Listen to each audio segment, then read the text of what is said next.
What is up, everyone? Welcome to Pizza Time and the quest for the perfect pizza. This is the first episode of Pizza Time, so today's pizza will be a basic pepperoni pizza. Here's what you'll need to make the basic pizza dough. I can't find the 00 kind of flour in my local store, which is supposed to be the best, so I recommend bread flour. Any general type of salt, mainly for taste. Basic sugar, again mainly for taste. I recommend extra virgin olive oil, and any brand should work. I also recommend Fleischmann's active dry yeast, and of course you'll need warm water around 110 degrees to activate the yeast. The first step is to put the warm water in a bowl and add the yeast. Let it sit for around 10 minutes. If the yeast is too old, it will take longer than 10 minutes, but you want it to look similar to this, like it's foaming. Measure out 3 cups of flour and put it in a mixing bowl. Keep the flour out because you will still need it later.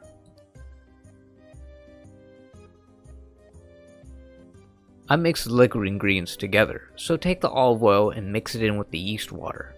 This helps with mixing the oil in with the flour. Otherwise you'll have clumps of dough in it with more oil than others.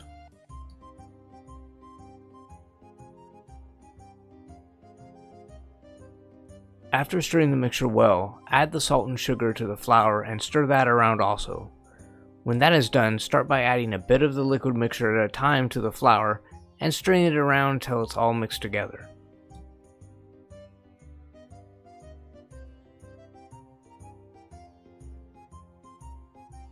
When the dough has been mixed together enough to clump up, it is time to break out the hands of kneading.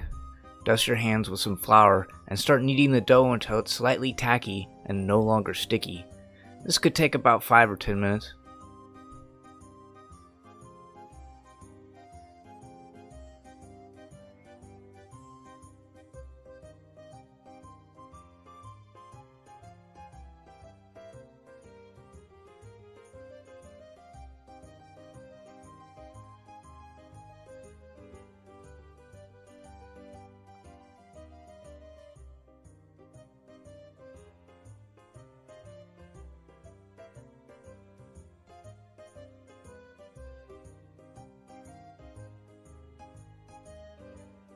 When the dough no longer sticks to your hand and is smooth, you're done kneading. It is now time to let this rise for around 8 hours, and when it's done it'll probably come up to the rim on this bowl. Make sure you dust the bottom of the bowl and the dough ball with flour. It'll need it the most. Also adding some of the top to the dough ball. You can seal up the flour, but you'll still need it again after this rises. The last step before you let it sit for around 8 hours is to soak a towel in hot water and drape it over the bowl. I like to set a plate on the top to keep the humidity inside the bowl so the dough will not dry up.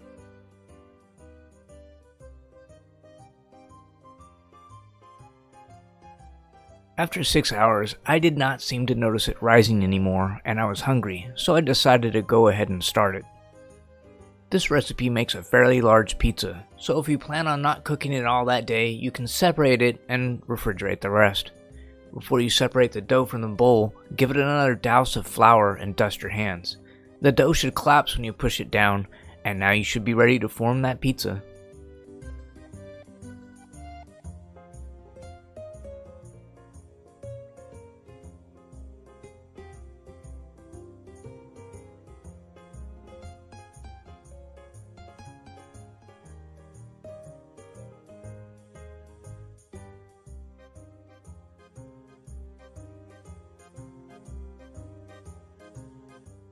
This is a pizzastone, and I recommend one.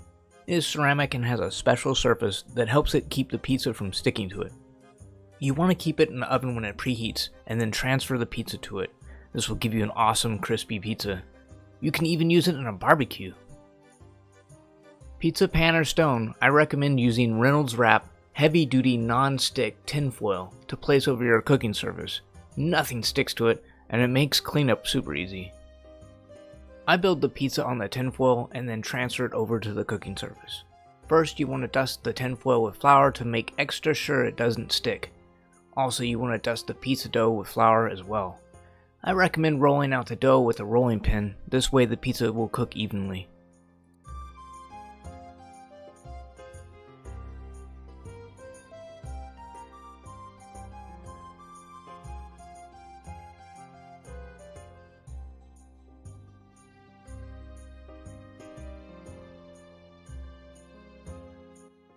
After rolling out the dough, take a fork and poke holes in the dough.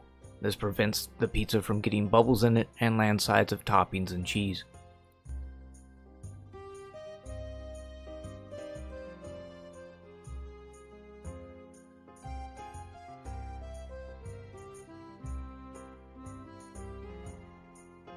The next step is to fold the outside ring over to make a crust, if you like crust. This also will help prevent the toppings from drifting off the top of the pizza. There are a few ways to make a crust. The other I use is forming a lip, and they both work the same.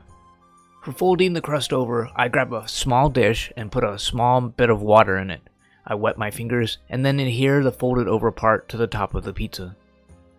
Pizza sauce is next. Use your favorite kind and make sure it goes on evenly. Try to cover the dough mostly where you no longer see it, but also not too much where the pizza does not cook correctly. Cheese! When you're done putting on the sauce, it's time for the cheese. I shredded up some fresh mozzarella, enough to cover the surface. I'm not too sure about the measurement, but if you're making the whole batch, you'll probably need several cups. The next step is toppings. At this point, it's safe to say you can preheat your oven to around 450 degrees. The toppings for this pizza are Italian seasoning, crushed red peppers, and pepperoni. I really love the Armour brand of pepperoni and recommend you give them a try. The next stop for the pizza is the oven. Depending on the oven, it probably will take around 15 to 20 minutes. When the toppings and crust are golden brown and the bottom is cooked well, it's done.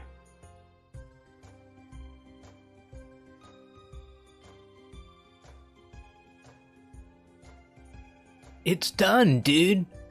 All it needs now may be a small bit of salt and pepper. The last step is the most challenging, however, letting it cool down. I hope you enjoyed this video and the pizza. Let me know what you think in the comments. Don't forget to like and subscribe, and have a great day. Thank you for watching.